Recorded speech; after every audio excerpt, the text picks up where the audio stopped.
Assalamualaikum. Les candidats recalés na ngeen def recalé recalé na ngeen def ak jaboot gi nekk yite ba kenn woppul wallaay agi baa ngi leen di nuyu ma yéen am ngeen 2 minutes seen taamam am ngeen wallaay agi merci beaucoup yéen ak ca liggéey ba waa leen góor doon la de dégg naa ci yéen bëri ci yéen daal fii nii da ngeen di mobiliser wu di teg seen stratégie pour xool nu ngeen di delluwaatee ci parrainage yeeg ngeen di waxaatee ci logiciel yeeg remplissage dégg naa sax ñuy wax affaire remplissage yi nañ ko jox ju sérieux ñu jàng et tout quand je pense que j'ai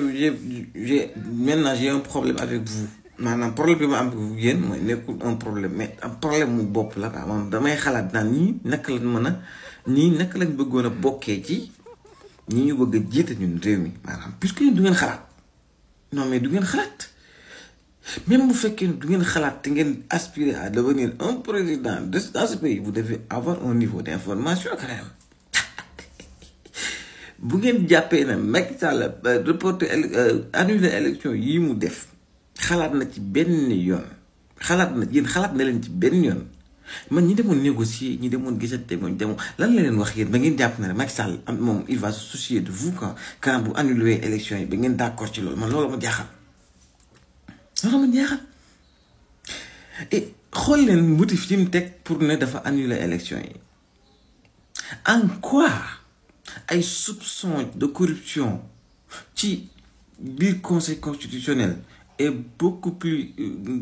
délicat wala ba nga wax moom moo gën a scandaleux conseil constitutionnel bu def ay erreurs professionnelles ci vérification parrainage fichier parrainage yu jàmbor tuddul ba léegi vérification yi dafa am ay problème en quoi erreur bu ñu def ci un candidat bu ñu bàyyi mu jàll parce que am na double nationalité est plus scandaleux que ay problème mu fichier wu parrainage yu ay tur yu ñu modifié yu baaxul ak ay clé yu am ay virus ak yooyu noonu en quoi ci ay élection bu ñu ci jëmee conseil constitutionnel miy saytu élection yi def ay erreur professionnelle lu tax loolu cité wu ko mu dem cité ay problème mu def nañ benn erreur ci benn candidat bu jàll wala def nañ ay soupçon am na ci corruption ci ñooñu noonu di saytu nañu waxati dëgg rek bu ñu wax quand on parle d'élection et de personnes yu dem mobiliser wu jël seen xaalis seen alal dem wuti ay parrainage nga ñëw def ay erreur professionnelle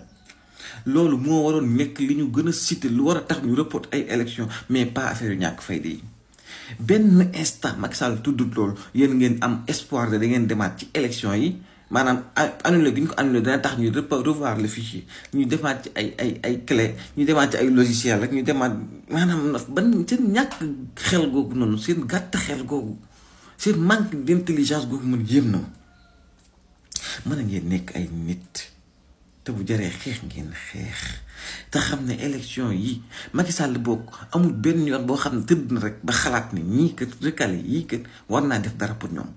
ma ne Macky Sall xam nga lu mu leen di jàppee en ce moment ay simple militant yu war a dem ci élection yor seen carte électeur votel beneen nit loolu la jàpp mosu leen xalaat ne yéen seen problème bi war na ci àddu wala mu wax ci nekk leen ay nit te ngeen am xel au moins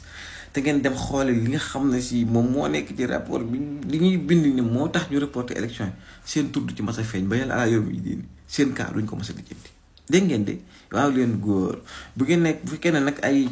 fi ngeen toll d'ailleurs bi ngeen am ci réew mi am seen niveau d'information suufee na à ce point man ngeen renoncer à tout ce qui est candidat muy candidat wu président muy candidat wu chef de quartier dégg ngeen waaw leen góor